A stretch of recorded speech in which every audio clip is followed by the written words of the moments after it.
I'm a believer in Jesus Christ who struggled with drugs and alcohol for much of my life. My name's Mac. You know, the best part about that whole statement that I just made is my identity today comes from my Savior, Jesus Christ, not my sin addiction or the problems I had in my life.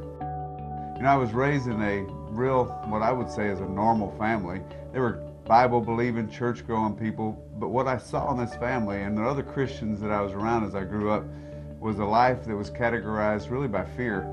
And it was that fear that drove me to be baptized when I was 12 years old, thinking that if I wasn't baptized, I would go to hell. And that really scared me. You know, it was amazing though, that first summer that I was baptized, I also met another group of people that to me were just a bunch of people having fun.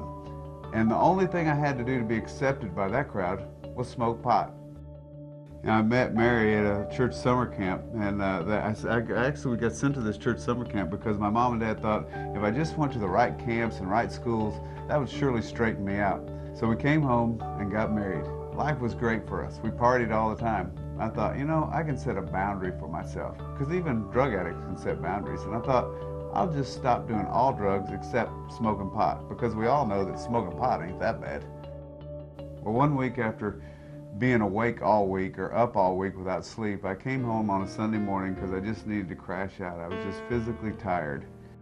Well, as they got ready to go to church, I was just hoping they would hurry up and leave.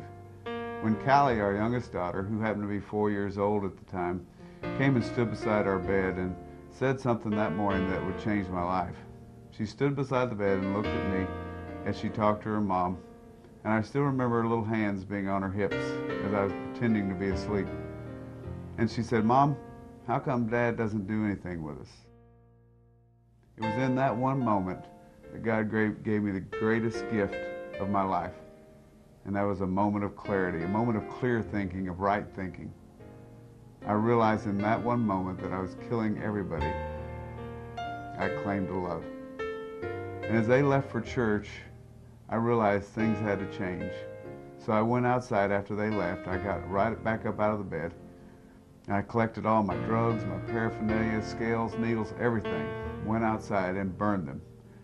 So Mary and I went to church that Sunday night, and we totally expected to be shunned by the group there. We totally expected to be told not to come back, but the exact opposite happened. About 400 people were here that night, and after I came down and confessed that not only did I have some problems in my life, but I'm a drug addict, they loved us, they hugged us, they prayed with us, they cried with us, and they said, "We want you to keep coming back." God has allowed us to work in recovery ministries. And not only God, but the leaders at the church that we're a part of really trusted us with people's lives and with some of their real estate when they gave us a house to meet in. And they let us work in other people's lives. And it's really been a neat journey to see how many people could come to the Lord. You see, I don't care where you're at today. If you think problems are insurmountable right now, you've got to hang on, because God always sees the big picture. He's always right on time.